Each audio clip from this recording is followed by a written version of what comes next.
Selamat tinggal Jakarta, 9 tahun saya tunggu kabarmu, kalau enggak habisi 2024.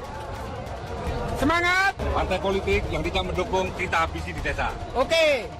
Prolegnas prioritas 2023. Saya tadi sudah sampaikan bahwa untuk masuk prolegnas itu harus lewat badan legislasi.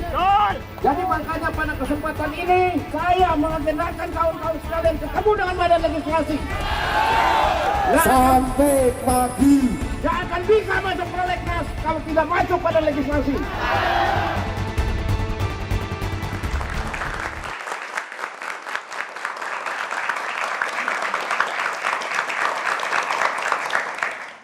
Selamat malam pemirsa, pertengahan bulan Januari di awal tahun 2023 ini cukup mengejutkan. Ada ribuan kepala desa seluruh Indonesia.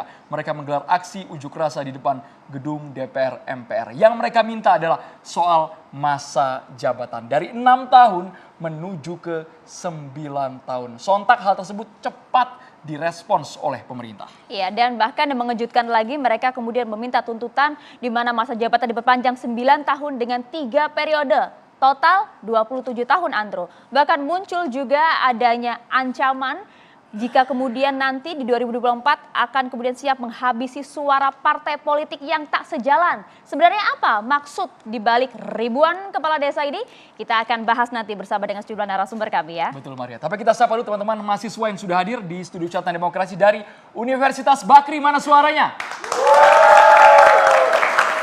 Jangan mau kalah juga. Tidak hanya Universitas Bakri saja yang hadir, tapi juga Universitas Paramadina.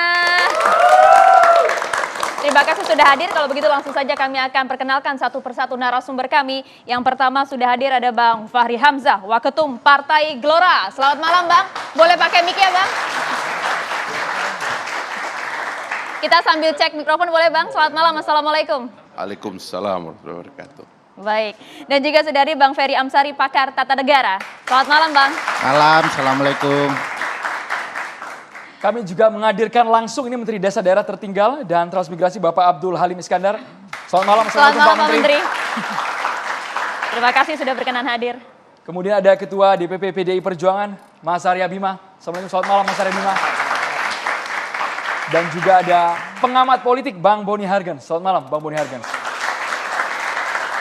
Kita mau dengar suara yang memang jarang datang di Catatan Demokrasi ini. Bang Fahri Hamzah, kita ingin tahu nih suaranya seperti apa. Karena yang Abdesi suarakan pada tanggal 17 Januari, mereka menyatakan perpanjangan masa jabatan ini ada kok manfaatnya. Mereka merasa kalau terlalu pendek akan syarat, akan konflik. Bang Fahri Hamzah, menurut Anda seperti apa? Bukan menterinya dulu. Bang Fahri dulu. Kita ingin dengar, sudah lama soal itu tidak ada suara-suaranya di Catatan Demokrasi. Iya, terima kasih Pak Menteri dan teman-teman. Saya kira tidak boleh juga kita simplifikasi permintaan dari teman-teman kepala desa itu hanya soal perpanjangan.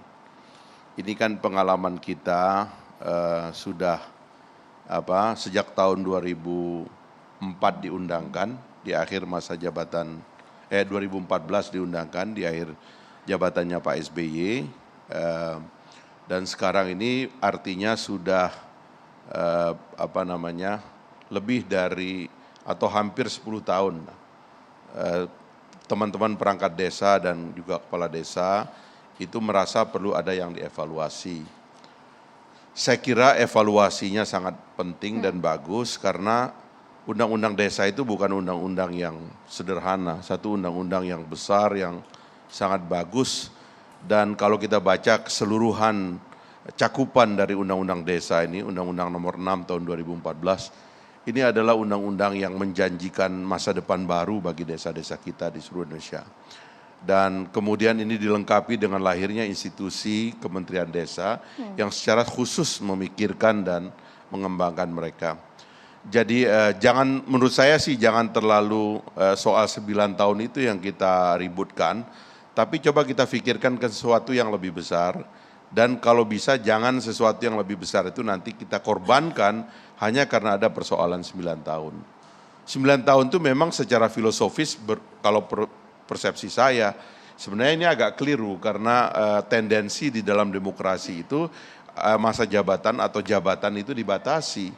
Karena itulah setiap ekstensi jabatan dalam demokrasi itu sensitif di kuping rakyat itu. Karena apalagi sekarang seharusnya yang kita pikirkan desa itu adalah bagaimana memantapkan konsolidasi desa mulai dari perencanaannya, organisasi-organisasi yang terbentuk di dalamnya. Kita luar biasa loh mengatur di undang-undang ini sampai etika kepala desa dan sebagainya kita atur. Dan sirkulasinya, sirkulasi elit desa itu juga perlu difikirkan. Sebab kita menginginkan sebenarnya desa itu kan adalah miniatur dari modernisasi pedesaan yang menjadi kota nantinya. Dalam pengertian bahwa semua infrastrukturnya ada, pelayanan publiknya bagus, sekolahnya bagus, pendidikannya bagus, kegiatan perekonomian rakyatnya tumbuh sehingga pendapatan per kapita rakyatnya desa juga bertumbuh secara cepat ya. Bahkan mungkin desa-desa itu bisa lebih maju pertumbuhan ekonominya karena ada konsep desa pariwisata dan sebagainya itu lebih daripada yang lain-lain begitu.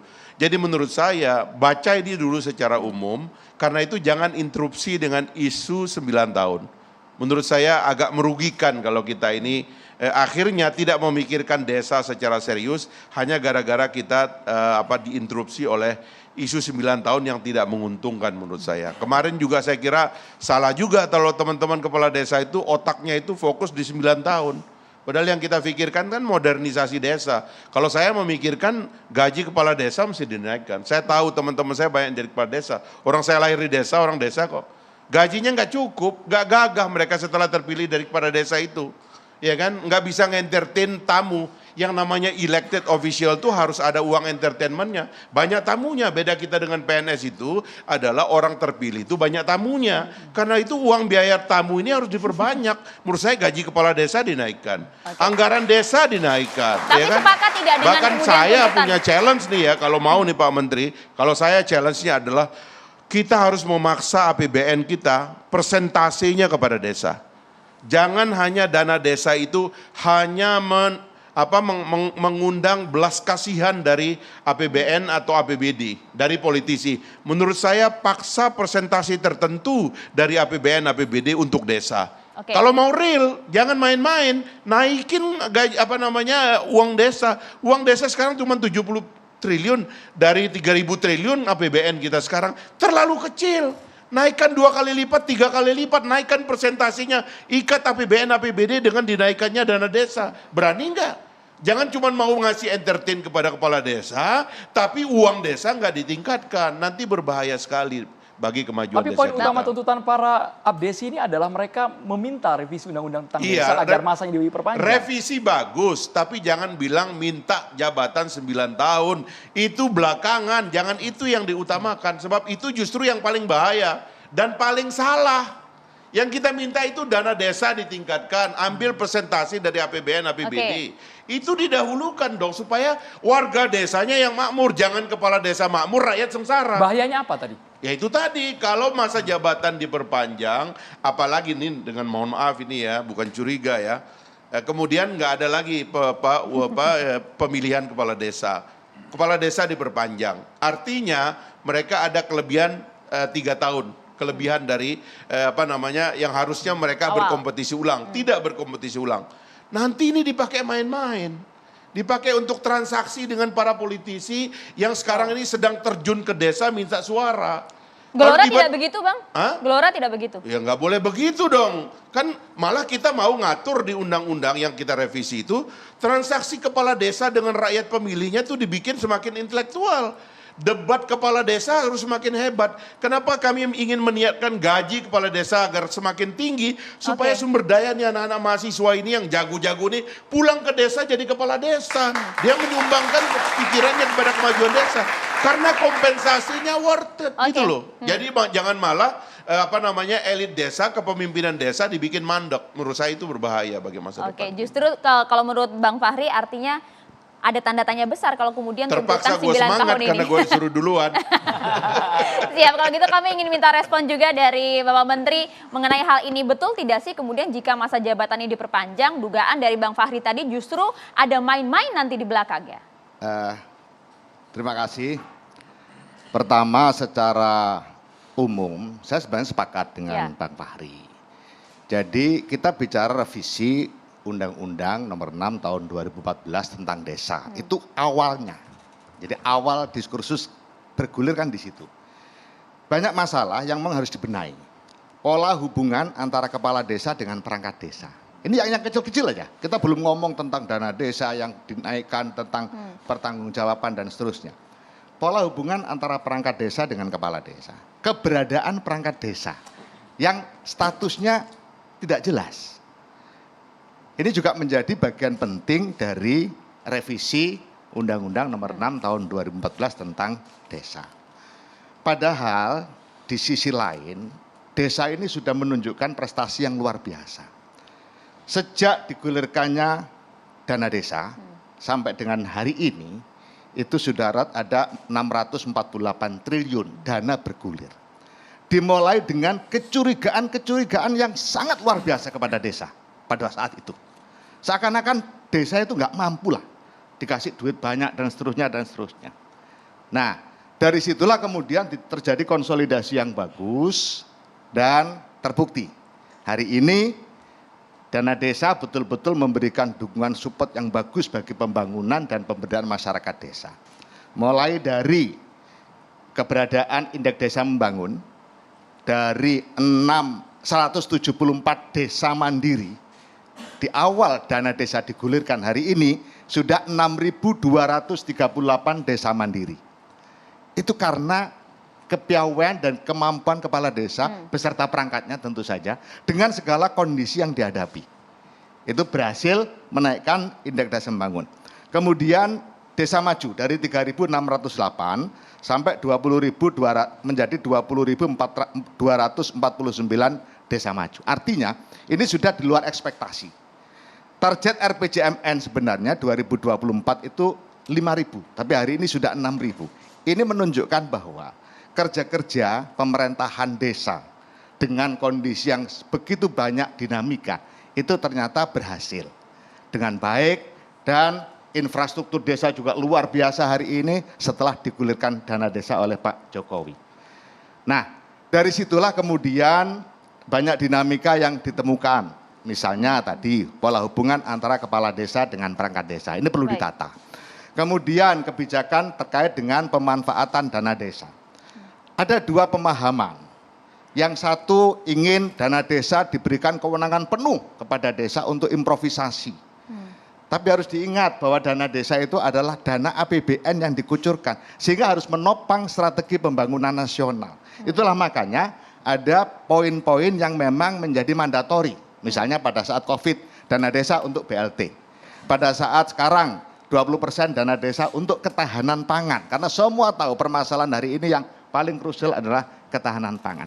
Tetapi di balik itu sebenarnya 3% untuk operasional pemerintah desa. Mulai tahun 2023. Ini juga kebijakan Pak Presiden yang sangat ditunggu-tunggu oleh kepala desa. Pak Menteri, sebelum masuk ke poin teknis itu, kami sempat mencatat apa yang dikatakan oleh Ketua Abdesi Surtawijaya yang menyatakan 6 tahun sebenarnya kurang. Karena dalam 1-2 tahun awal itu kami lebih sering konflik dengan perangkat desa. Sesama perangkat desa, sesama kompetitor untuk maju ke sebuah desa menjadi seorang pemimpin di desa tersebut. Apakah dari kementerian merespons, menyetujui? Nah, jadi ini gini, ceritanya begini. Jadi dari diskusi-diskusi lebar ya, melebar itu mulai dari permasalahan pola hubungan kepala desa dengan perangkat, kemudian kesejahteraan kepala desa yang minta dana operasional dan alhamdulillah sudah diloloskan oleh Pak Presiden 2023 ini, kemudian pertanggungjawaban penggunaan dana desa yang diharapkan lebih simpel, termasuk 3% ini misalnya. Kami dari Kementerian Desa sudah mohon bantuan dan pendampingan dari BPKP agar 3% pemanfaatan dana operasional pemerintah desa ini jangan dibuat ad cost pertanggungjawabannya, tapi buatlah lamsam. Kenapa? Karena ini operasional pemerintah desa, seperti yang disampaikan oleh Bang Fahri tadi.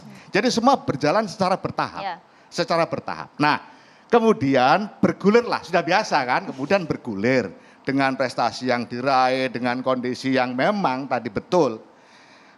Pilkades ya, ketegangan dampak pilkades dibanding dengan ketegangan dampak pilbub, pilgub, apalagi pilpres itu jauh. Kenapa? Karena hari ini selesai pilkades, kepala desa tetap di wilayah itu. Tiap hari masih ketemu dengan semua warga masyarakat desa. Beda dengan bupati. Bupati setelah pilkada mungkin bisa hilang 1 bulan atau 1 minggu, nunggu pelantikan dan seterusnya. Bagi yang menang, bagi yang kalah mungkin yang ngumpet. Iya. Nah, tapi di desa tidak bisa seperti itu. Nah, Kemudian, nah di sini poinnya. Dari situlah kemudian terjadi curhat-curhatan lah, keluhan antara tim sukses. Jadi dimulai dari situ. Tim sukses kepala desa yang menang merasa ada kendala untuk mengkonsolidasi dalam waktu singkat agar proses pembangunan bisa berjalan baik. Oke, baik. Pembenahan mulai dari perangkat desa. Semua kepala desa punya tim, ya, punya tim sukses dan mereka nuntut untuk jadi ini, jadi itu dan lain-lain. Itu sudah biasa. Nah, itu juga jadi masalah tersendiri. Nah, akhirnya dari pihak pemenang. Dari pihak yang kalah juga begitu. Rasanya kok ada sesuatu yang nggak enak toh pola hubungan di antara kita. Padahal asas rekognisi, asas pembangunan desa itu kan banyak. Rekognisi, kekeluargaan, kebersamaan, gotong royong. Ini semua adalah nilai-nilai luhur desa yang harus betul-betul dipertahankan. Jangan sampai kemudian hanya gara-gara kontestasi yang kemungkinan bisa dikondisikan dan dikonsolidasikan lebih baik, itu kemudian menurunkan berbagai nilai-nilai luhur itu. Nah, disinilah kemudian muncul diskusi-diskusi. Solusinya gimana supaya proses pembangunan bisa berjalan dengan lancar, bagus, kondusif, tetapi efek-efek pilkades juga bisa terselesaikan dengan baik. Iya. Apakah perpanjangan ini kemudian menjadi solusi, Pak? Bukan satu-satunya solusi. Ya, tadi misalnya penyelesaian pola hubungan antara kepala desa dengan perangkat desa ini penting. Karena kadang-kadang, misalnya hari ini ada perangkat desa yang tidak netral. Setelah jadi, kepala desa nggak mau betul dengan perangkat desa itu karena dia dulu tidak mendukung. Padahal sebenarnya seharusnya netral. Kemudian keberadaan kesejahteraan perangkat desa itu juga satu hal yang perlu dibenahi secara luas. Nah, salah satu kemudian yang berkembang ya diskusinya, cerita masa lalunya itu. Nah, kemudian apa solusinya untuk ini? Muncullah bagaimana kalau masa jabatan kepala desa itu ditambahi bukan 6 tahun supaya konsolidasinya, kondusivitas dan lain-lain bisa lebih panjang dan berbagai permasalahan yang diakibatkan oleh pilkades bisa diselesaikan dengan sebaik-baiknya. Satu.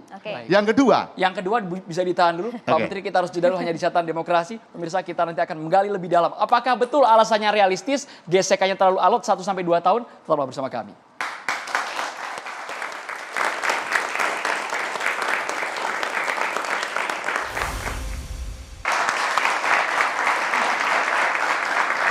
Ya, kita lanjutkan. Apakah kemudian tuntutan ribuan kepala desa tersebut dari 6 tahun meminta menjadi 9 tahun ini cukup realistis kalau kita melihat dinamika pemerintahan di desa begitu, Pak Menteri? Silakan dilanjutkan tadi poin kedua.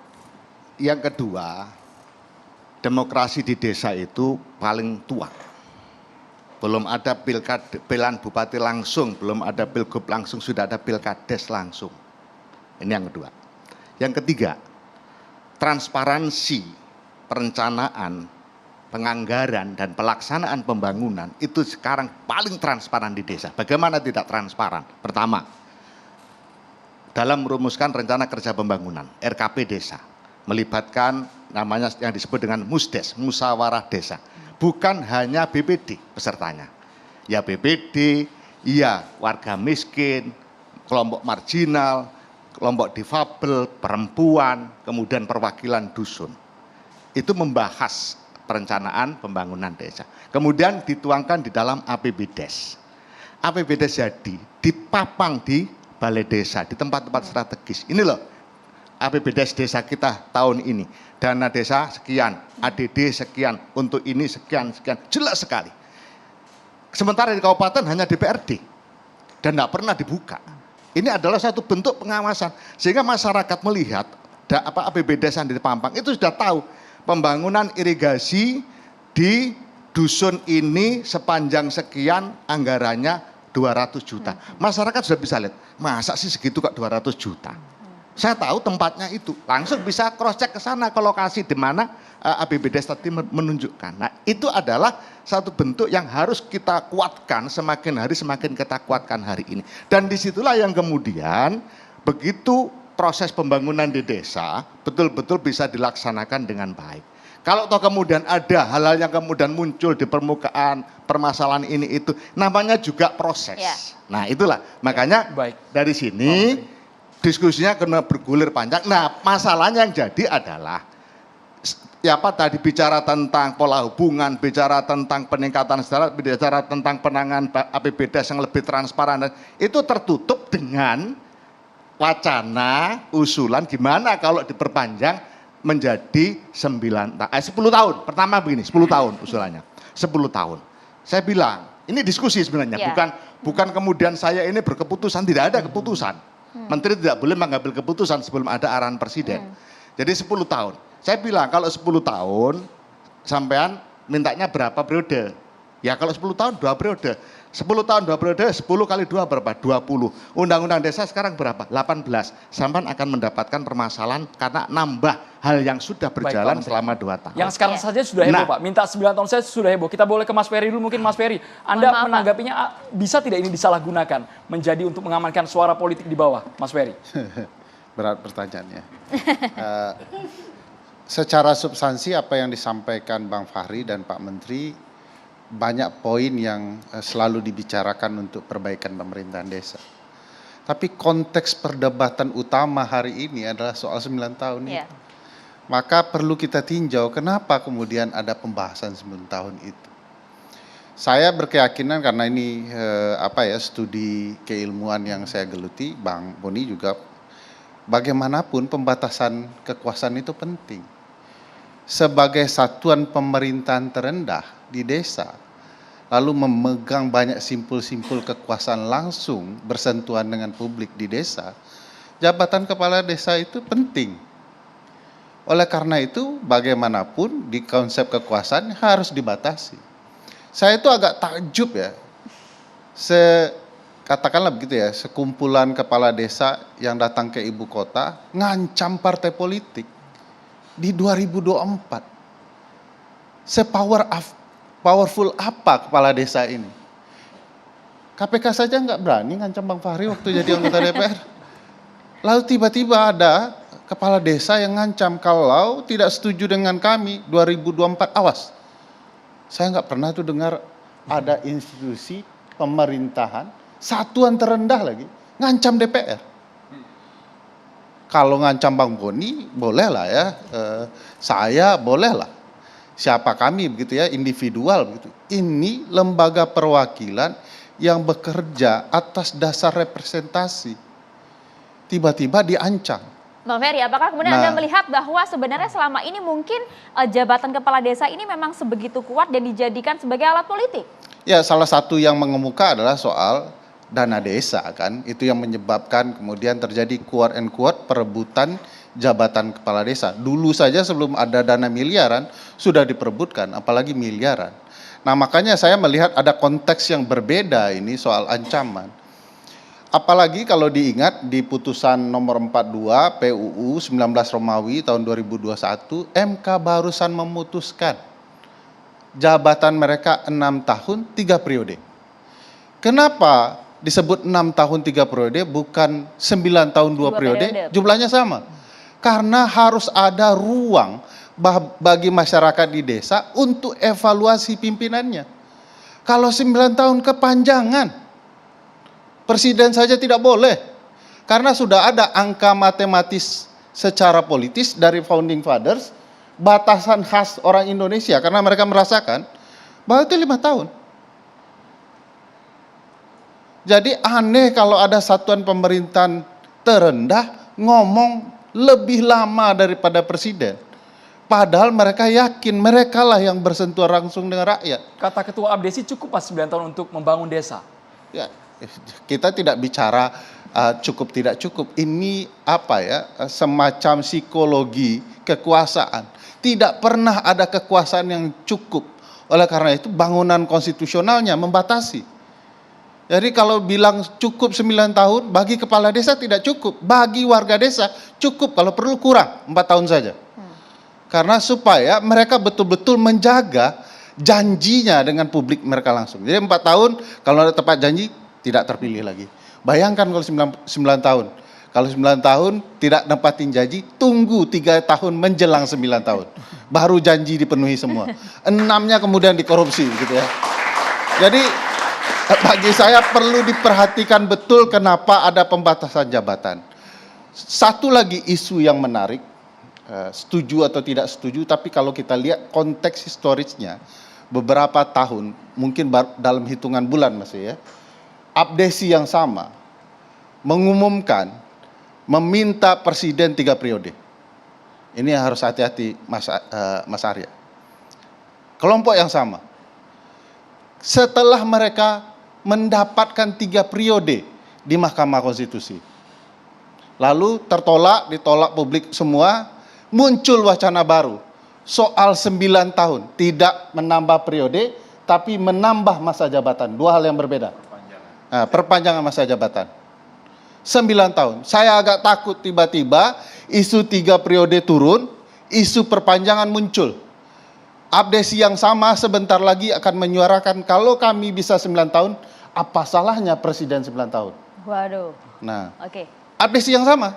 Nah, jangan-jangan ada transaksi, kalau kalian menolong kami 9 tahun, kami tolong di 2024, kalau perlu tidak jadi 2024, jadinya 9 tahun. Nah, ini problematika yang ya siap. Ya, sampai di sini dulu nih, karena kita perlu juga minta tanggapan juga dari Mas Arya Bima. Betulkah demikian? Ini baru Mas Ferry yang tadi yang sampaikan. Jangan-jangan di luar sana juga banyak yang beranggapan sama.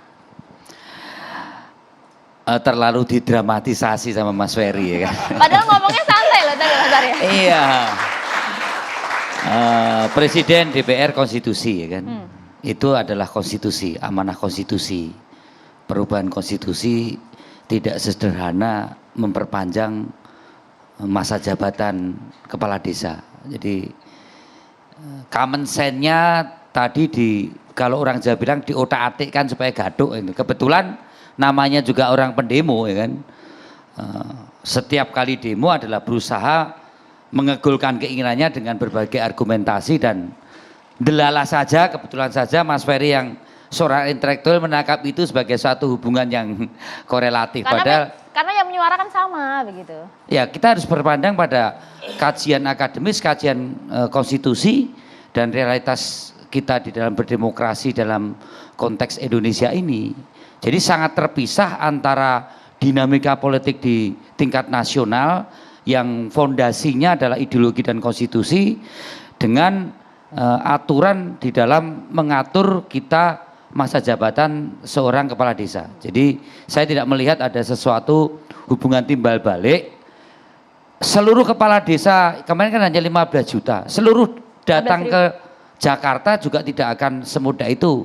Kemudian bisa langsung mengamandemen konstitusi Undang-Undang 45 untuk seorang presiden dengan jabatan 3 periode. Itu nggak nyambung.com. Tapi kalau mau disambung-sambungkan, dinalar-nalarkan, terus kemudian diglorifikasi seolah-olah ada saling keterkaitan, ya monggo-monggo saja. Tapi saya melihat itu sesuatu yang tidak terkait. Kami setuju bukan tanpa alasan ya. Indonesia yang maju karena desa yang kuat. Kita tidak ingin desa itu mundur yang berakibat pada Indonesia yang hancur atau sebaliknya. Maka tadi argumentasi Bung Fakhri sama Pak Menteri dan Bung Ferry banyak benarnya bahwa ini sukses reformasi, ini sukses daripada cara kita berdemokrasi yang melahirkan desentralisasi tingkat 3 atau tingkat 4 ya. Di mana konsepsi desa yang dulu itu dilihat hanya sebagai lebih pada kerumunan atau community masyarakat, sekarang lebih memodernisasi dalam fungsi ekonomi, fungsi politik, fungsi sosial. Bahkan tadi disampaikan triliunan dana akibat reformasi inilah ada gerakan menuju desa yang mandiri, desa yang lebih menjadikan aset-aset desa menjadi resources yang produktif untuk peningkatan kemakmuran rakyat. Nah, kemudian ada satu wacana yang kemarin dikatakan mbok minta 9 tahun. Masuk akal nggak sih ini? Masuk akal atau tidak masuk akal tadi banyak argumentasi yang harus kita bangun. Bagi yang tidak setuju tadi Mas Ferry sampaikan, Bung Fakhri sampaikan pada tingkatan 9 tahunnya. Tapi pada aspek terjadi hal-hal yang menyangkut saat ini terjadi kemajuan desa yang pesat, yang dahsyat, itu adalah suatu hal yang harus menjadi prestasi kita sebagai bangsa. prestasi dari partai-partai politik. Ya. Nah, yang saya lihat bahwa dinamika konflik dan integrasi di masyarakat desa di dalam mengenai kontestasi itu memang tidak bisa disamakan dengan tingkat pilgub, pilpres maupun pileg. Ada satu dinamika yang kadar hubungan dan jarak hubungan antara pemilih dan yang dipilih itu ada hubungan yang sangat dekat secara fisik, jaraknya, kadarnya bisa ada faktor Gemenskap, hubungan darah, hubungan kemudian kekerabatan, perkawinan dan lain-lain. Dan di desa itu pilkada, pilkades itu tidak hanya persoalan dapat jabatan, tapi juga kehormatan. Jadi seolah-olah kalau kalah itu menyangkut kawerian, harga diri, yang itu orang Jawa bisa kehilangan, atau kalau orang Jawa bisa kehilangan jabatan atau kehilangan uang, tapi kalau kehilangan harga diri itu bayarannya mahal. Itu. Dan inilah yang kemudian berakibat pada satu proses yang sejak pra pelaksanaan dan pada saat pelaksanaan dan pasca pelaksanaan, konflik baik yang bersifat laten, yang tidak termanifest, yang mulai mendiamkan mantunya, mendiamkan saudaranya, sesama warga RT mulai tidak saling menyapa, bahkan ada puskesmas di wilayah tertentu jembatannya dipotong, ya kan? Ada ekses, saya katakan ini ekses ya, bukan satu produk yang tidak bisa kita abaikan, sehingga desa maju tadi apa perlu kita pikirkan lebih lanjut. Ini yang belum manifest ya, yang belum manifest betul-betul terjadi konflik. Padahal yang menang di dalam pilkades itu yang sebenarnya secara elektoral dia hanya unggul. Tidak seperti pilpres 50% plus 1 itu kan. Tidak seperti pilgub DKI 50% 1. Itu seperti pilgub di luar DKI atau pilkada. Jadi yang menang itu sekitar 38%, bahkan ada yang 25%. Itu menang. Yang unggul, yang kalah tadi itu jauh lebih banyak. Ya, ini praktek. Saya pernah meneliti waktu kuliah itu konflik dan integrasi pasca pilkades.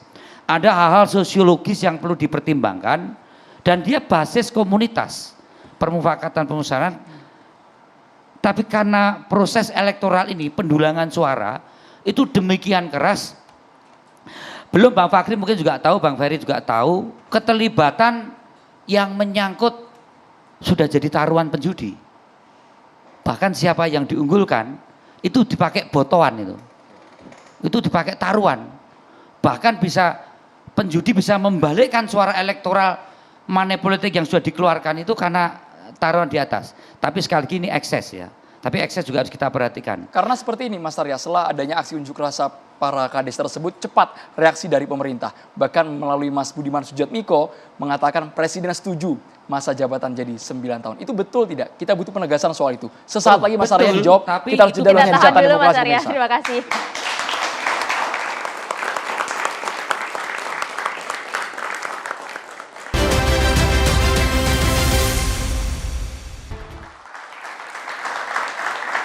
Mas Arya langsung lanjutkan kenapa Presiden merespons dan setuju akan perpanjangan masa jabatan untuk kepala desa ini, Mas Arya? Ya, isu ini memang sudah cukup lama disampaikan oleh kepala desa.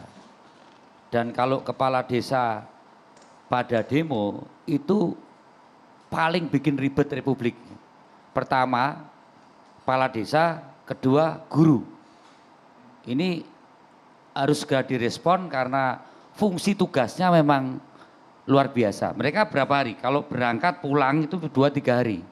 Ya, kebanyakan hal yang menyangkut berbagai hal terkait dengan administrasi kependudukan dan lain-lain di daerah atau di desanya itu pasti akan terganggu. Itu yang pertama. Maka harus segera direspon mengenai keinginan para kepala desa. Tentang politik sekali lagi, partai politik tidak takut diancam sama kepala desa. Ya kan?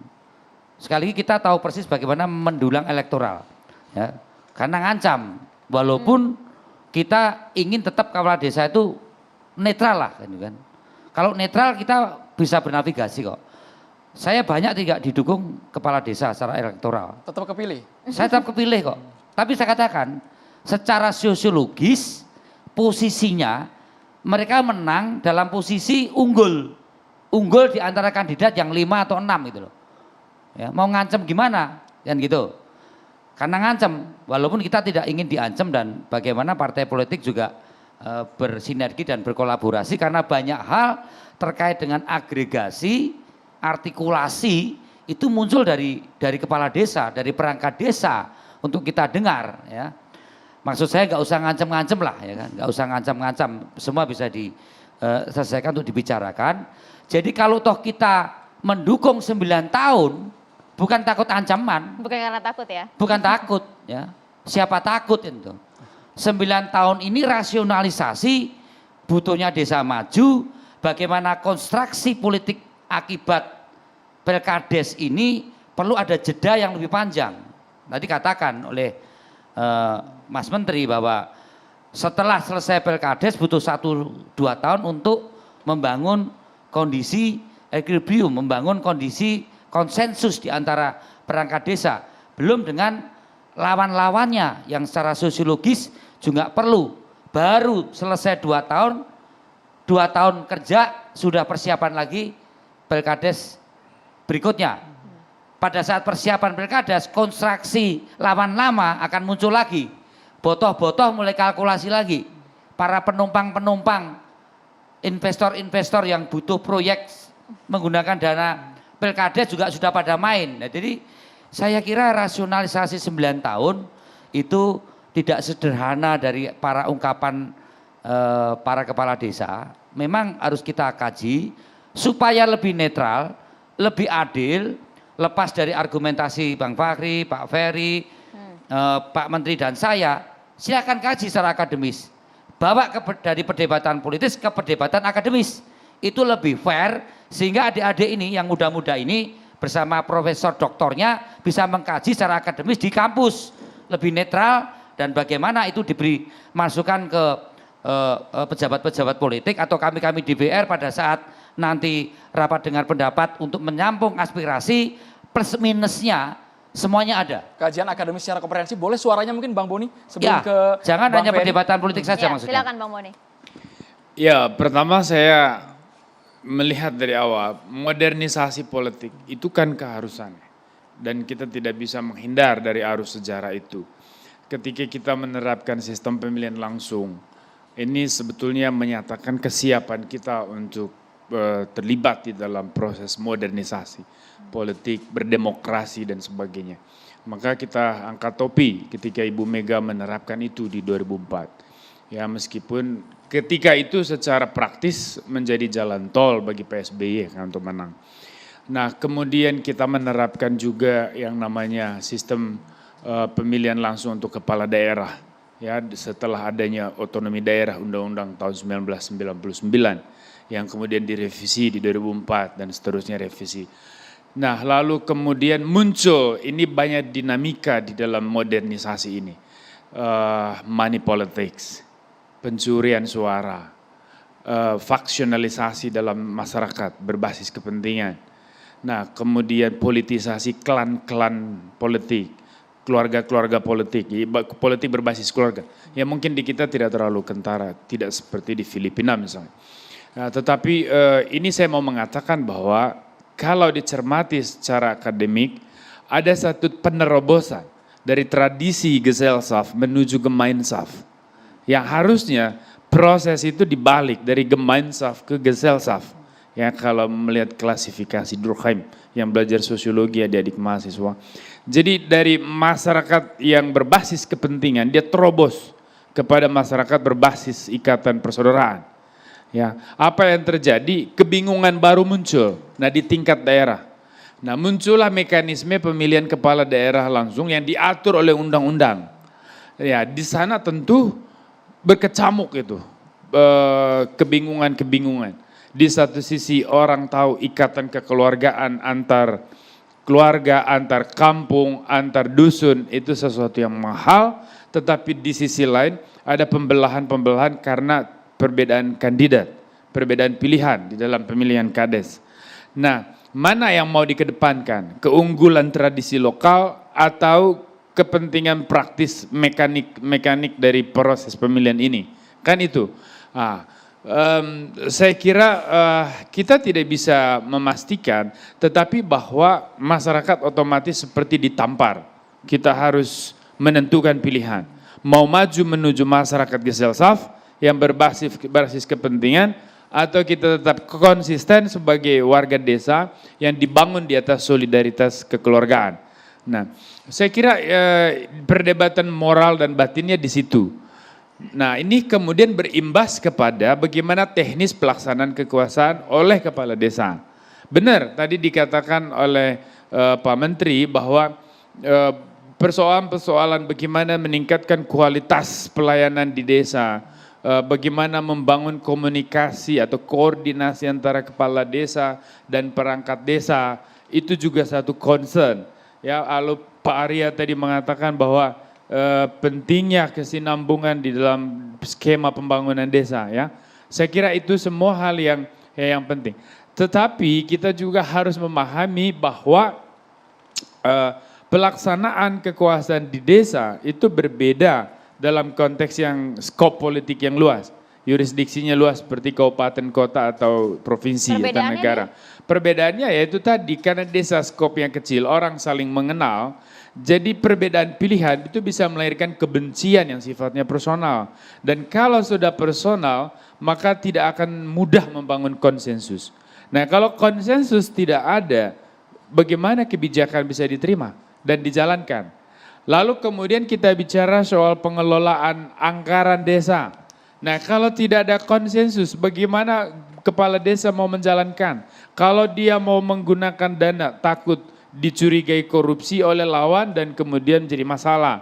Kalau tidak dijalankan, ini perintah undang-undang harus diberdayakan. Nah, ini yang membuat banyak kepala desa juga tidak memanfaatkan uang desa, lalu tidak buat apa-apa. Ada juga yang memanfaatkan tapi tidak paham teknis pertanggungjawaban, akuntabilitas, transparansi, akhirnya kena korupsi.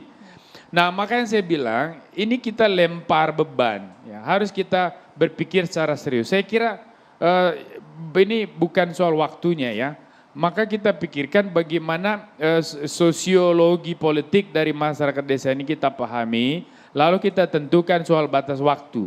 Pertama tadi bahwa dalam setiap suksesi, 1-2 tahun pertama saya amati di banyak desa, itu hampir pasti orang masih belum bicara antar pendukung itu, enggak ada itu. Keluarga sana, keluarga sini enggak bakal ngomong gitu.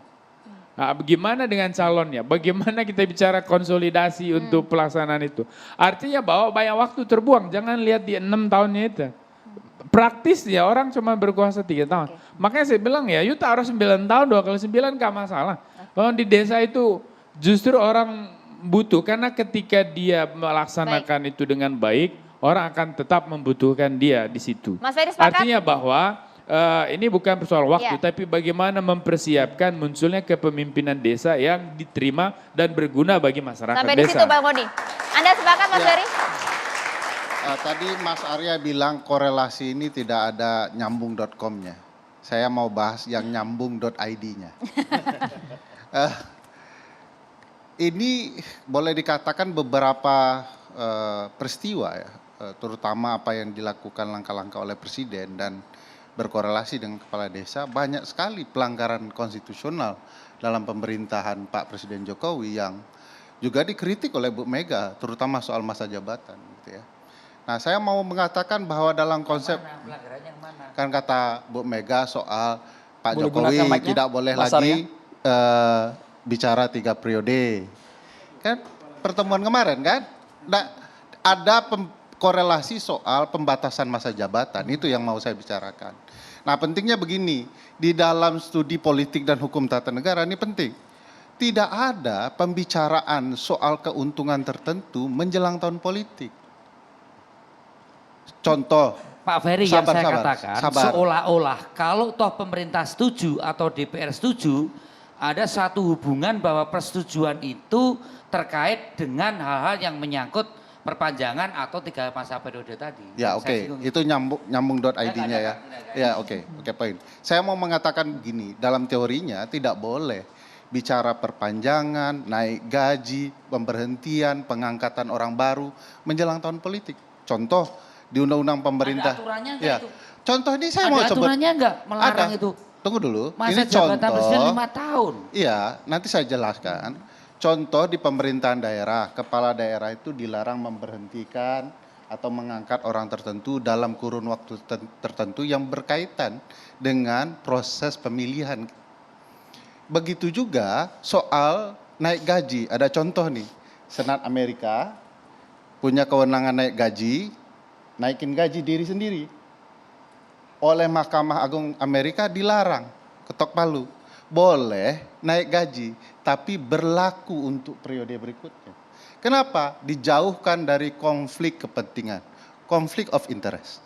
Yang di ya. Boleh pakai mic-nya, Mas Bukan Arya? 2 tahun, Boleh pakai Ini mic-nya? masih Pak Arya, Februari besok. 2024. enggak, presiden itu selesai baru 2024 Oktober. Iya betul, tapi pemilihan umum Februari. Dan Jokowi juga enggak ikut lagi. Iya, tetapi bisa saja partai tertentu yang diancam atau mendukung gagasan ini, Mas Budiman misalnya.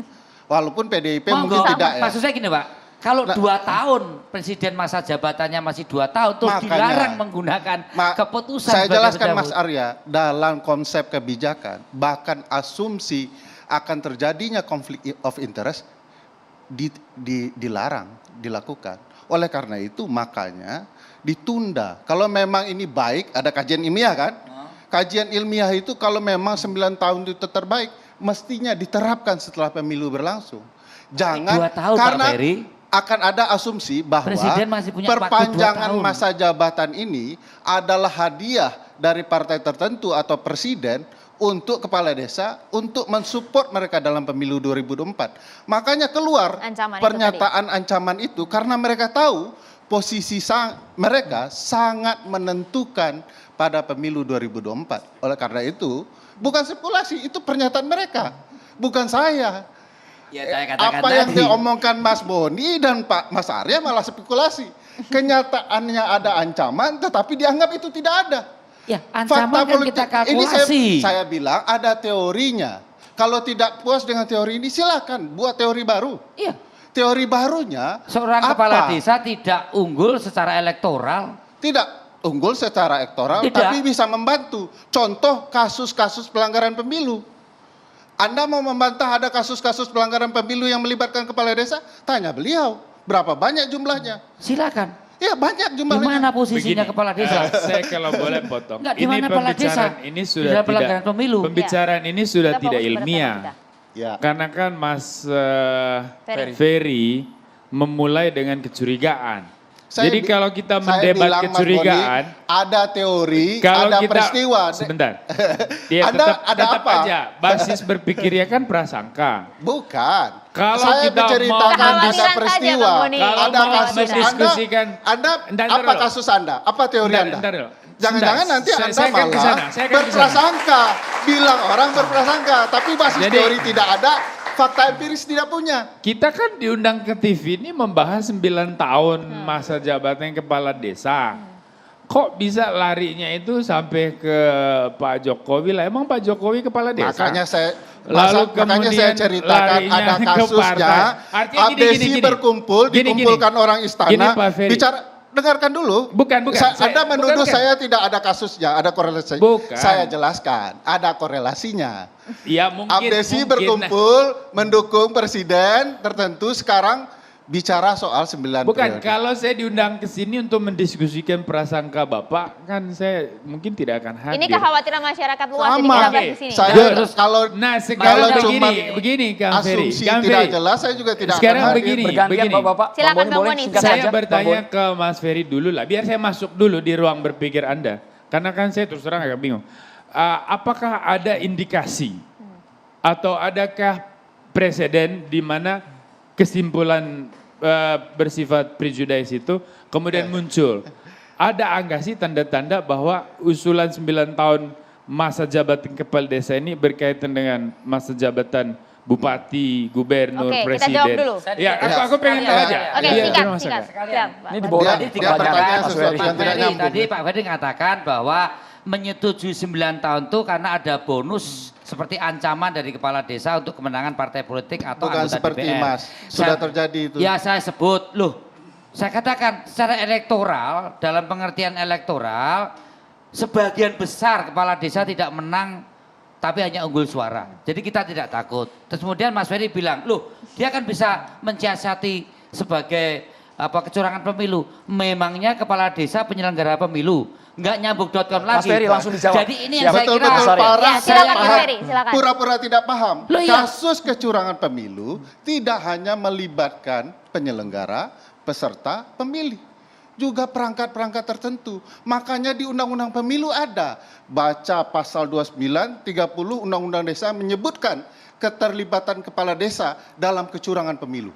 Kecurangan saya tidak percaya, tapi kalau figur tokoh itu mendukung ya. Bagaimana sudah Maksud disebut begini loh, Pak. undang-undangnya dikatakan Bang Fahri tidak ingin percaya. komentar seperti yang Bapak-Bapak. Kita harus Faktual. hanya di catatan demokrasi. Kita Tetap bersama tahan kami, dulu, pemirsa. terima kasih.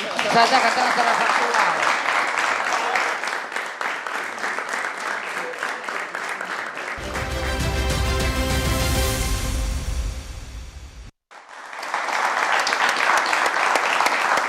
Kita langsung ke Bang Fahri Hamzah dulu karena kalau versinya Mas Aryo Bimo tadi mewakili PDIP nggak takut sama sekali akan ancaman kepala desa. Bang Fahri. Partai Gelora bagaimana? Ya ini yang saya bilang tadi, kesalahan diskusi kita ini, terutama tadi yang bagus sekali disampaikan Pak Menteri, tiba-tiba ada interupsi yang menonjol tentang perpanjangan masa jabatan, yang sebenarnya mungkin saja itu sangat bias kepentingannya para kepala desa yang diajak diskusi itu, sangat mungkin itu. Tapi juga ditambah dengan quote-quote tadi yang mengatakan tak tunggu 2024 ya kan, kalau nggak kayak gitu-gitulah. Jadi menurut saya itu yang saya bilang, kalau saya usul sih sekarang ini lebih baik kita netralisir diskusinya sebelum pembahasan di DPR ini kan, sebelum pembahasan kan, supaya kita memperkuat frame pembangunan desa dulu gitu, karena desa kita itu adalah masa depan kita. Tadi kalau teman-teman mengkhawatirkan konflik desa, Pak Menteri mengatakan demokrasi desa itu demokrasi tertua di Indonesia. Nagari di Sumatera Barat itu sangat sangat demokratis gitu. Jadi justru kita ini mesti belajar dari desa sebenarnya. Soal ketegangan misalnya, toh sekarang kan ada aturan kepala desa nggak boleh menjadi anggota partai politik misalnya, sebenarnya cukup itu mengurangi supaya konflik daripada masyarakat desa itu merupakan turunan daripada konflik pusat. Nah saya kira itu cukup lah, dan saya percaya bahwa sebenarnya sehebat kita mengupayakan agar demokrasi desa itu makin matang, sehebat itulah saya lihat demokrasi di tingkat lainnya itu akan makin matang gitu loh. Karena desa itu, kepala desa menurut saya itu adalah karir politik pertama yang harusnya kita tradisikan gitu loh. Karena kita tahu kan banyak kepala desa atau mantan kepala desa kan akhirnya jadi pejabat pusat. Ada mantan lurah, mantan kepala desa yang pernah jadi menteri. Bahkan mungkin sekarang sebagian dari anggota DPR pusat itu pernah menjadi kepala desa. Jadi karirnya itu mesti ditata gitu loh. Jadi terbiasa berkampanye di desa, nanti habis itu misalnya habis masa jabatan di desa, lalu menjadi anggota legislatif kabupaten kota misalnya, dari kabupaten kota dia naik provinsi, dia naik ke pusat. Sebenarnya ini proses belajar yang harus didorong gitu loh.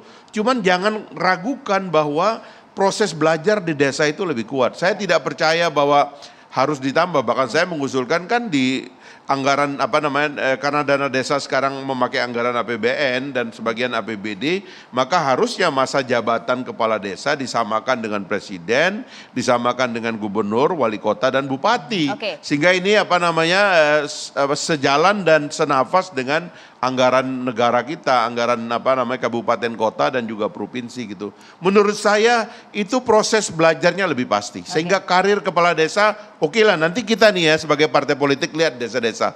Oh ini di desa ini ada jagoan di situ. Kita naikkan dia, masukkan ke partai politik, nanti dia menjadi caleg di tingkat kabupaten kota. Atau bahkan mungkin ada yang bisa langsung lompat provinsi. Kalau dia betul-betul mengakar dan sangat legendaris, hasil kerjanya di desa memang hebat, bila perlu dia begitu. Dan nanti kalau udah jadi bupati misalnya, bisa jadi presiden. Pak Jokowi bekas wali kota, sekarang jadi presiden. Bisa, itu adalah karir politik, pematangan demokrasi kita gitu. Bang Fahri, saya kira itu cara ngelihatnya. artinya kalau dari segi masa jabatan 9 tahun, Tidak sepakat. Tidak sepakat. Tidak takut juga Pak Teguh dengan ancaman-ancaman itu? Malah sepakatnya itu karena saya mengusulkan dana desa ditingkatkan, persentase dana desa untuk pembiayaan aparatur desa dan operasional desa ditingkatkan, masa jabatan diturunkan menurut saya. Itu masa depan kita. Bang Boni, tanggapannya Bang? Ya saya kira ini tidak lebih ke angkanya. Saya tadi lebih melihat bagaimana perubahan karakter masyarakat desa setelah masuknya ini tradisi politik modern ini. Ya, yang kita lihat itu kan hanya pergantian orang siapa menjadi kepala desa, tetapi sebetulnya ada pergeseran nilai. Ada juga pengikisan nilai, ada penguatan nilai. Jadi ada yang positif, ada negatifnya.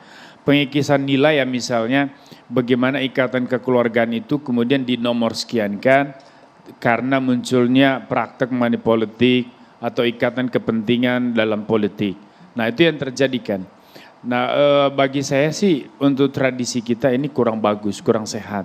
Lalu dalam banyak pengalaman yang kita lihat di banyak daerah di Indonesia, kepala desa yang menang ini juga tidak bisa menjalankan masa jabatannya dengan baik karena itu tadi banyak orang yang tidak memilihnya masih tidak menerima.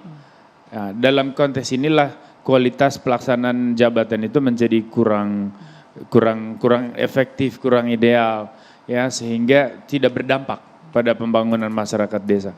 Makanya di situ perdebatan soal angka kemudian menjadi penting. Ya, di situ orang berpikir udahlah 9 tahun. Kalau tadi 6 tahun kali 3, nah sekarang 9 tahun, mungkin 1-2 tahun awal itu upaya untuk konsolidasi atau islah, rekonsiliasi lah dengan kelompok-kelompok yang lain.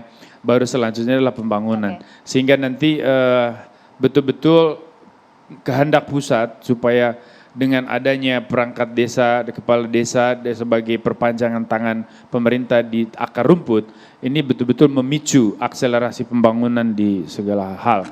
Saya kira itu sih. Bang Boni, tapi jadi artinya apakah kemudian penguatan desa ini harus dengan solusi perpanjangan masa jabatan kadesnya?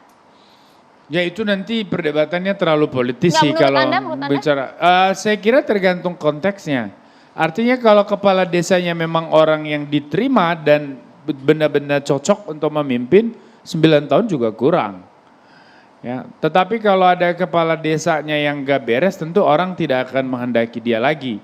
Nah maka menurut saya bagaimana kita menciptakan satu sistem dan juga tradisi yang melahirkan kepala desa yang betul-betul mencerminkan aspirasi rakyat. Sehingga 9 tahun itu menjadi masa yang pas dan diterima oleh masyarakat. Gitu loh. Kalau argumentasinya dalam proses pemilihan, masih ada pihak pendukung lain yang tidak senang dengan kepala desa, di mana-mana konsep pemilihan ya begitu. Pasti akan ada pemilih yang tetap konsisten memilih calon lain. Kalau itu jadi alasan perpanjangan, nanti bupati bisa begitu juga. Wali kota, gubernur, presiden. Faktor kedekatan antara kades dan juga rakyatnya? Kalau bicara misalnya kepala desa ingin 9 tahun, agar dia bisa mengkonsolidasikan masyarakat desanya yang tidak mendukungnya dengan yang mendukungnya, nanti Pak Menteri bisa minta tambah. Karena ngurus kepala desa lebih rumit daripada orang di desa karena banyak kepentingan dan keinginannya. Jadi dasar untuk menaikkan masa jabatan menurut saya tidak akan ke sana. Angka-angka itu pilihan politis dari orang-orang yang kemudian memikirkan nasib bangsa ini. Pilihan politis Bapak Ibu bangsa kita adalah 5 tahun.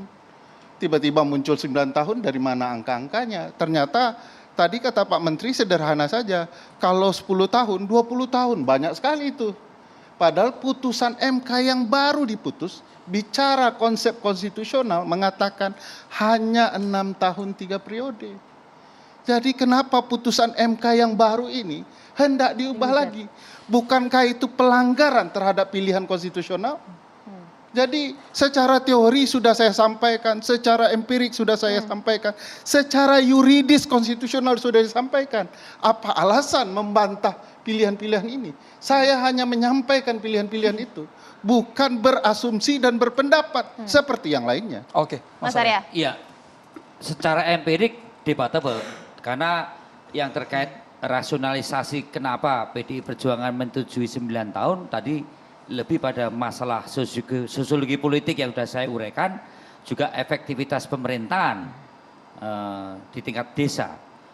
Alasan yuridis dari Pak Ferry tadi saya pertanyakan karena hanya mengkaitkan. Saya cuma sudah mengatakan putusan MK nomor 42 PUU 19 Romawi tahun 2021. Apa alasan yuridis Mas Arya? Alasan di situ kan 6 tahun. 6 tahun 3 periode. Pak Ferry bilang bahwa itu konstitusi kita menyangkut 5 tahun. Bukan putusan MK. Gitu kan. Saya mengatakan satu pilihan Bapak bangsa, pilihan politis, satu pilihan yuridis konstitusional kan MK. Ujiannya tidak Mas Arya, ke-9. beda nggak? Bisa nggak membedakan argumentasi saya? Bukan, ujiannya kan yang diajukan bukan 9. Entar dulu. Yang diuji apa? Yang diuji adalah masa jabatan. Periodenya, kan gitu.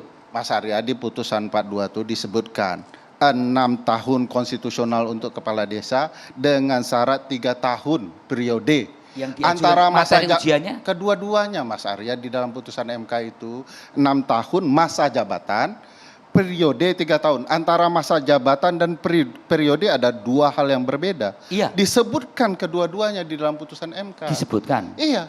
Dalam kaitan waktu pengujiannya, bukan yang 9 tahun diajukan. Yang 9 tahun ini revisi undang-undang. Tidak boleh revisi undang-undang bertentangan dengan putusan MK, Mas. Nanti kita uji lagi. Baik, kita dengarkan suara Pak Menteri. Uji lagi. Karena itu sepertinya Kades ada gitu juga, loh.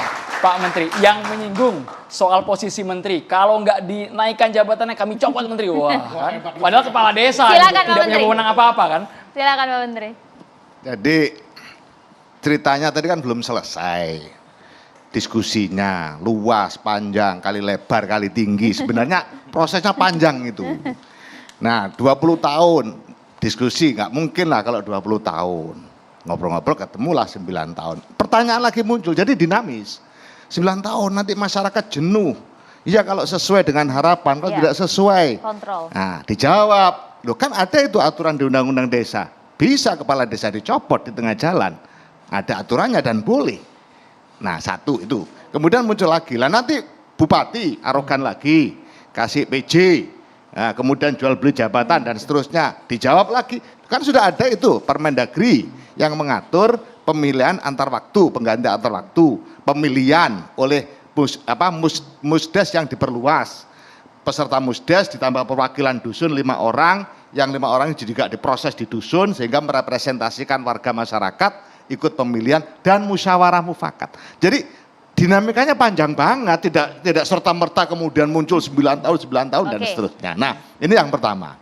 Yang kedua, perlu saya tegaskan, tidak ada satupun usulan aspirasi desa, kepala desa kemarin yang bunyi 9 kali 3, nggak ada. Ini yang perlu saya luruskan karena jadi banyak yang meminta. bukan 27 tahun ya Pak ya? Iya, banyak yang meminta. Baru hari ini Pak konversi dari Abdesi Pak. Iya.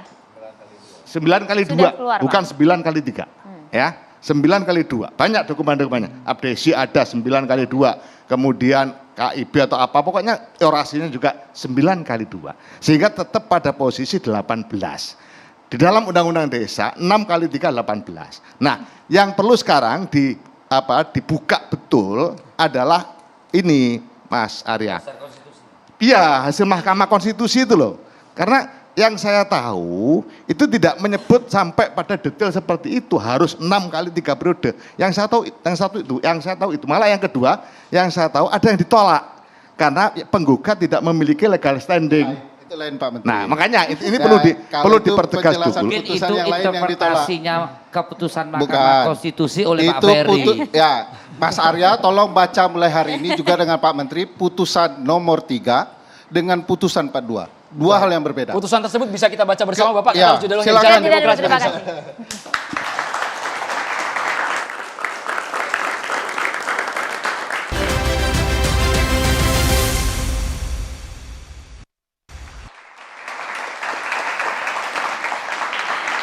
Baiklah, kalau begitu bolehlah kita dengar Bang Fahri, silahkan singkat. Baik, terima kasih. Saya kira akan menjadi legacy yang baik bagi Pak Jokowi adalah memang menseriusi pembahasan Undang-Undang Desa revisi yang saya kira tadi Pak Menteri sangat bagus menjelaskan prinsip-prinsipnya dan tinggal diteruskan. Toh tercatat dalam sejarah, saya tidak menyangka bahwa Pak Jokowi itu akan mendorong atau membantu kebijakan yang sudah dibuat oleh Pak SBY. Ternyata beliau meningkatkan dana desa luar biasa. Jadi ini itikat baik ini harus dijaga. Nah, masa depan desa itu adalah institusionalisasi. Kalau kita baca undang-undang desa itu kan ingin melengkapi desa dengan segala perangkat demokratik, termasuk memperkuat BPD, ya, Badan Pemuarcan Desa. Menurut saya itu yang penting, karena itu demokrasi desa itu nanti berasal dari situ. Mereka harus digaji lebih cukup, kesejahteraannya lebih diperhatikan dan sebagainya. Nah, yang lain saya kira masa depan kita adalah memang di desa dan harus ada keseriusan kita bahwa efek dari undang-undang desa itu adalah kesejahteraan desa. Karena itu saya mengusulkan agar dana desa ditingkatkan, biaya pengelolaan desa ditingkatkan, sehingga kemudian pengelolaan desa itu akan lebih profesional dan lebih demokratis. Mas Ferry singkat. Sederhananya, permasalahan desa bukan permasalahan soal 9 tahun masa jabatan kepala desa. Banyak masalah desa yang utama yang mestinya dibahas. Tentu saya setuju dengan konsep peningkatan kesejahteraan kepala desa dan perangkat desa agar berimbas bagi kesejahteraan yang lebih penting, yaitu masyarakat desa di masa depan. Baik, Pak Menteri. Ada satu kebijakan yang sekarang sudah kita ambil terkait dengan arah pembangunan di desa, merujuk pada Perpres 59 2017, percepatan pencapaian tujuan pembangunan berkelanjutan. Ada satu idiom di situ, no one left behind. Artinya seluruh warga desa harus merasakan kehadiran dana desa. Nah, 9 tahun ini sebenarnya salah satunya adalah upaya untuk totalitas agar semua permasalahan yang proses dalam bangunan desa tanpa kemiskinan, desa tanpa kelaparan, desa peduli pendidikan, desa bersih dan nyaman, itu bisa tertata dengan baik, dan disitulah prinsip dari semua yang kita lakukan untuk kesejahteraan warga masyarakat desa. Mas Arya, penguatan desa hanya dengan memperpanjang masa jabatan kadesnya? Ya, dukungan 9 tahun masa jabatan kepala desa, rasionalisasinya tadi sudah saya sampaikan, bahwa dinamika konflik dan integrasi pasca pada saat pilkada itu menjadi sesuatu yang kurang efektif terhadap jalannya pemerintahan desa yang hanya 6 tahun, perlu ada perpanjangan 9 tahun, tapi tentu dengan catatan seperti yang Pak Fakri sampaikan, bagaimana 9 tahun akan berdampak pada abuse of power, penggunaan kekuasaan atau penyalahgunaan kekuasaan, ini penting dicermati, jangan sampai 9 tahun justru menjadikan kolusi nepotisme dan abuse of power itu menjadi pelajaran yang harus dicatat dengan dukungan 9 tahun. Terima kasih. Bang Boni. Ya, saya kira kita harus perhatikan juga persenyawaan antara spirit otonomi daerah dengan mekanisme pelaksanaan pemilihan kepala desa. Karena otonomi daerah itu dulu konsepnya adalah bagaimana membangun dengan perspektif lokal. Local wisdom ini yang dijunjung tinggi. Dan bagi saya desa itu adalah unit atau ujung akar yang terdepan dari sebuah negara. Maka kita harus jamin peradaban lokal itu ada di situ. Maka mekanisme pelaksanaan pemerintahan desa tidak boleh mencederai prinsip pemeliharaan local wisdom. Maka masa jabatan ini bagi saya tidak penting soal angka. Maka 9 tahun bagi saya sesuatu yang wajar. Terima kasih banyak Bang Boni. Kita langsung dengarkan tausiah dari Ustadz Amir Faisal Fat. Assalamualaikum Ustadz. Assalamualaikum. Waalaikumsalam warahmatullahi wabarakatuh. Bang Kasih, Bang Andro, Bang Maria, insyaAllah pemirsa semua, para narasumber dan semua yang Allah berkahi. Pemirsa, jabatan itu amanah. Walladzina hum liamanatihim wa ahdihim ra'un. Amanah ini ada satu akar kata dengan iman. Jadi setiap kita menjabat, kita harus berangkat dari iman kita, bahwa kita akan dimintai pertanggungjawaban oleh Allah Subhanahu wa taala. Pidato politik yang pertama kali Abu Bakar sampaikan ketika menjabat sebagai pemimpin setelah Rasulullah wafat, ada inti yang sangat penting. Yang pertama, Abu Bakar mengatakan bahwa lastu bi khairikum. Aku adalah orang yang terpilih, bukan berarti aku paling baik. Artinya ini tawadhu Abu Bakar bahwa dia terbaik tapi dia tawadhu. Ini pemimpin harus tawadhu. Yang kedua, Abu Bakar mengatakan ati'uni ma ata'tullah wa rasulah. Taati aku selama aku mentaati Allah dan Rasulnya.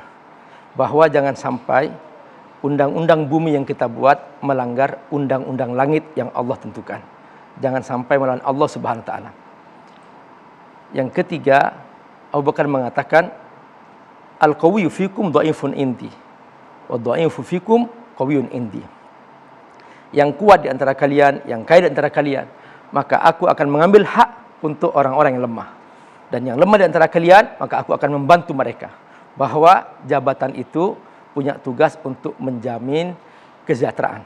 Saudaraku rahimakumullah, para pemirsa dimanapun Anda berada, bahwa tanggung jawab amanah inilah yang selalu menghantui seorang pejabat, apapun jabatannya, seorang pemimpin, apapun kepemimpinannya, bahwa dia akan dihisab oleh Allah Subhanahu wa taala. Hari itu setelah salat maghrib, Umar bin Khattab radhiyallahu an, setelah menggantikan Abu Bakar Siddiq dan setelah dia mencapai puncak kesejahteraan umatnya ketika itu, tidak ada satupun yang butuh zakat di seluruh negeri yang Umar pimpin. Umar sempat menangis, air mata menites membasahi tempat sujudnya. Lalu ditanya oleh istrinya Ummu Kulsum, "Ma bika ya Umar? Ada apa wahai Umar?" Umar menjawab sambil terus meneteskan air mata, "Inni akhafu ayyas al rabbi yaumal qiyamah an hisanin yaskut fil Iraq. Limadha ma asratat tariq?" Kata Umar, "Benar aku telah berbuat adil, rakyatku sudah sejahtera. Tapi aku takut nanti dihisab oleh Allah tentang seekor kuda yang tergelincir di Irak karena sebuah lubang belum aku perbaiki." Wahai para pejabat, wahai para pemimpin, ingat bahwa di akhir perjalanan kita semua akan dihisab oleh Allah di hari kiamat. Dan inilah yang paling menakutkan di saat kita dihisab oleh Allah SWT. Semoga Allah memberkati kita semua. Wassalamualaikum warahmatullahi wabarakatuh. Waalaikumsalam warahmatullahi wabarakatuh. Terima kasih banyak Ustadz Amir Faisal Fat, Bapak Menteri Desa Pembangunan Daerah Tertinggal dan Transmigrasi, Bapak Abdul Halim Iskandar, terima kasih. Bang Fahri Hamzah sebagai Waketum Partai Gelora dan juga pakar hukum tata negara Mas Ferry Amsari sudah datang di Catatan Demokrasi. Terima kasih juga Bang Arya Bima, Ketua DPP PDI Perjuangan, dan juga Bang Boni Hargens, pengamat politik. Kita juga ucapkan terima kasih kepada seluruh mahasiswa dari Universitas Basri dan juga Universitas Paramadina.